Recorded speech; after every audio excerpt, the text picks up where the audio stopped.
Okay, so today we are going to move on to the next section in the textbook, which is 10.2, covering area of polygons. All right, so this is a little bit longer section. We'll probably split this into 2 lessons.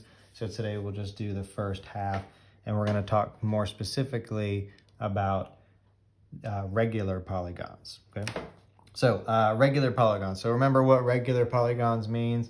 That means that all the sides are the same length and all the interior angles are all the same measure as well. All right, so let's take a look at a couple of the key components that we need to be familiar with. So let's start off with a regular hexagon, right? So remember, a hexagon has 6 sides. So let's see if I can draw one that looks at least somewhat regular. All right, I missed a little bit there. Let's try that one side again. All right, so there's a regular hexagon. All right, let's assume that all those sides are the same length. It's a little bit wonky, but you get the idea. All right, so obviously 6 sides, all right? And so regular polygons also have a center, all right? So similar to a circle, this point is not necessarily equidistant from anywhere like it is on a circle, but it is equidistant to all the vertices, right? So if I draw a segment from this center point to each one of the 6 vertices of this hexagon, then each one of those segments is going to be the same length, okay? So that's what it means to be equidistant from the vertices, all right? So that's what defines the center of a regular polygon, all right? There is another segment that we want to be familiar with that we're going to use to find the area of this polygon, all right? And that is a segment that goes from the center perpendicular to one of the sides, okay? So a segment that goes from the center perpendicular to one of the sides, all right? That is known as the apothem, all right? Kind of a weird word, but it's spelled A-P-O-T-H-E-M, all right? It's pronounced apothem, all right? That's the name of that segment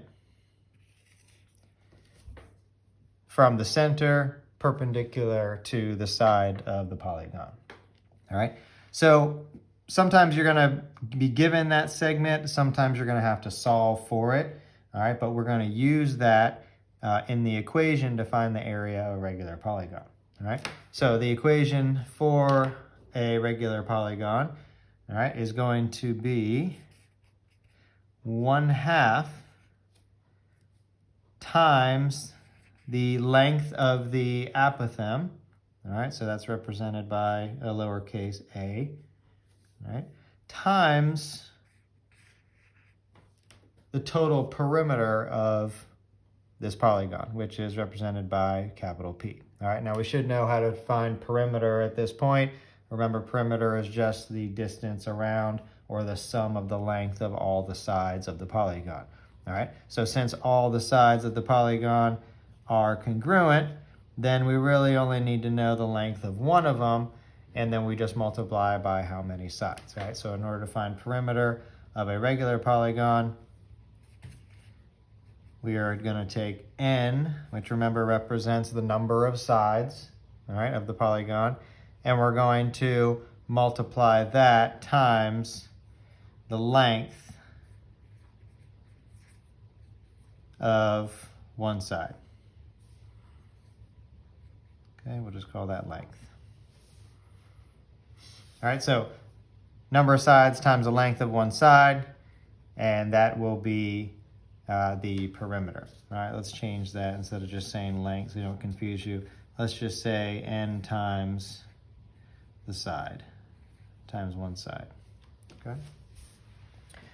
All right, so that's perimeter, all right? So the equation for area of a polygon is 1/2 times the apothem, which is that segment there, times the total perimeter, okay? So let's take a look at an example here and see if we can figure out the area of a polygon. So now we're going to go ahead and try to solve a sample problem to find the area of a regular polygon. All right, so here we have our hexagon. I drew it a little bit bigger so we could work inside there a little bit easier. All right, and then of course there's our equation for area, which is 1/2 apothem times total perimeter. Okay, so the only piece of information that they're giving us at this point, all right, is that one side is equal to 6 meters. Okay, so one side is equal to 6 meters. I know that all the sides have to be the same, so I can go ahead and I can figure out perimeter pretty easily. So the perimeter, remember, is number of sides, which it's a hexagon, so it's 6, and times the length of one of the sides, which also happens to be 6 in this case. So the total perimeter all the way around is going to equal 36 meters, right? So that's pretty simple there, okay? The hard part is figuring out the length of the apothem, all right? So that's the second part of the equation that we need, all right? So remember that the center, right, is equidistant from all the vertices, all right? So if we take and we inscribe this polygon in a circle, all right? In other words, we're going to draw a circle where all the vertices fall on that circle. Okay?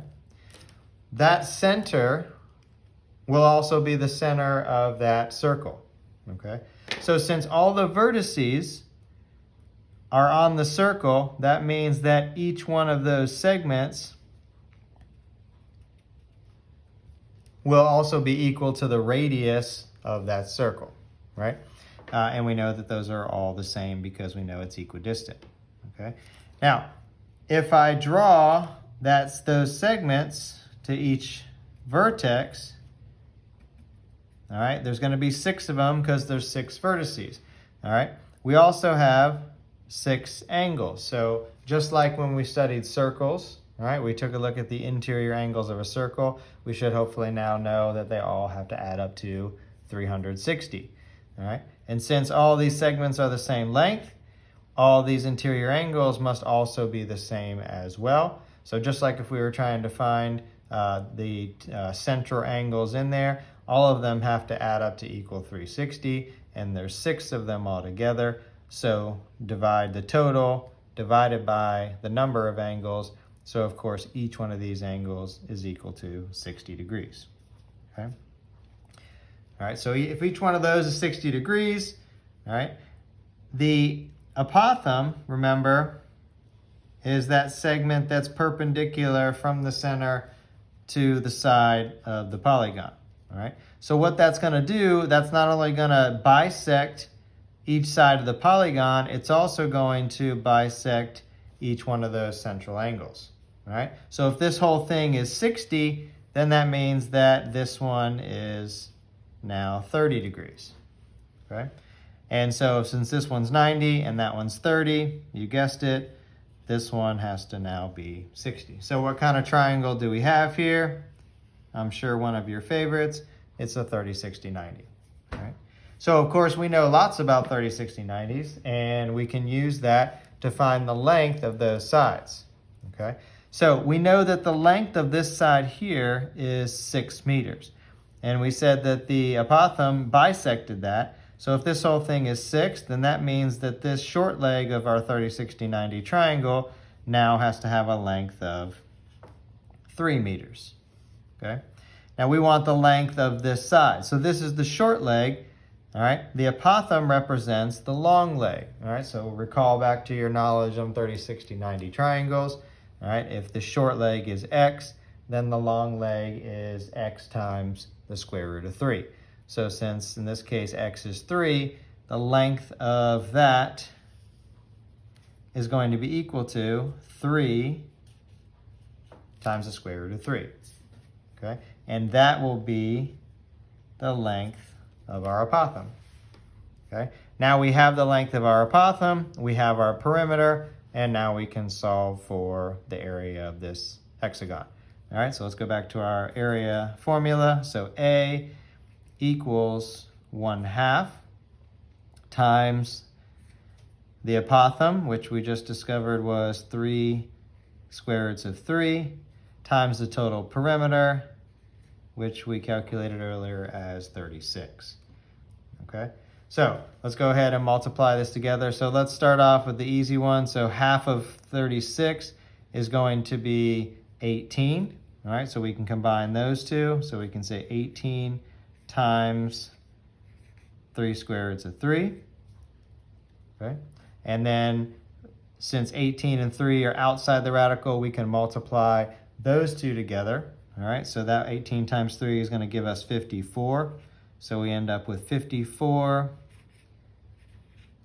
times the square root of 3. And then, of course, this is in meters squared because we're working with an area, right? All right, so that's if we want it in exact or radical form. All right, if we want to put it in decimal form, then, of course, in our calculator, we are going to type in 54 times the square root of 3, and we should end up with a value approximately 93.5 square meters. Okay, and then of course that's rounded off, so that's an approximate value. So there is our total area of our regular hexagon. So what if they give us something that's a little bit more complicated? For instance, they may give us a 5-sided figure, which hopefully we know is a pentagon. All right, and it's still a regular pentagon, so all the sides are going to be the same length. Okay, that was a little bit better than my hexagon. All right, but when we draw our triangles, they're not going to be nice, pretty 30, 60, 90 triangles that we can easily find. Okay, when we draw those segments and we create those central angles, how many central angles are there now? Well, there's 5. All right, so we need to figure out what that central angle is. All right, and there's 5 of them. It's a regular pentagon, so we know that they're all the same. So the total is 360 divided by how many sides there are. That'll tell us what one central angle is equal to, and that would be 72 degrees. Okay, so we know that that angle right there is going to be equal to 72 degrees. Right? But when we draw our apothem, remember that bisects that angle. So that means that this angle here that we really want is half of 72, or 36 degrees. Okay? So we want to find the length of the apothem, which is this red dotted line right there. Okay? And they're telling us that the length of each side has a measure of 8 inches. Okay? So each side is 8 inches, all right? Which means that because this is bisecting, that means that the length of this segment right here of our triangle that we just formed, all right, is equal to half that, which is 4, okay? So now we've got a right triangle. We only have one side, so we can't use Pythagorean theorem to find the sides because we would need 2 sides. All right, but we do have an angle other than the right angle that we can use. So if we think back to our knowledge of right triangles and finding missing sides and angles, all right, we can use our old friends, the trig ratios, in order to find the length of that side. Okay, so this is the angle they gave me. All right, so we want to say, okay, they gave me this side of the triangle here. So which side does that represent in regards to our angle? All right, remember that's the opposite side. And then we want to solve for the side that's next to it, but not the hypotenuse. So remember that would be our adjacent side. All right, so we've got the opposite side and the adjacent side, and I know that I have a ratio for opposite and adjacent, and hopefully you remember that is tangent. Okay, now opposite side we said was 4, so let's go ahead and write that in there, and the adjacent side is A, which is what we're trying to solve for. Okay, So the tangent of that ratio, sorry about that, that has to equal the tangent of our angle, which is 36 degrees.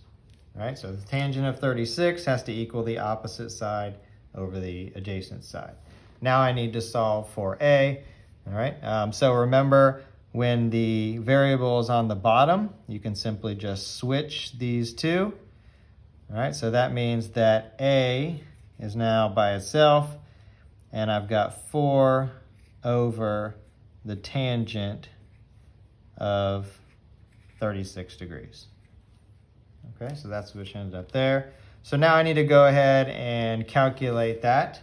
All right, so let's go ahead and do that in our calculator, and I'll do it here with you so that way you can kind of follow along with that. All right, so I want to do 4 divided by, and we're going to use our parentheses on this one because it types it out.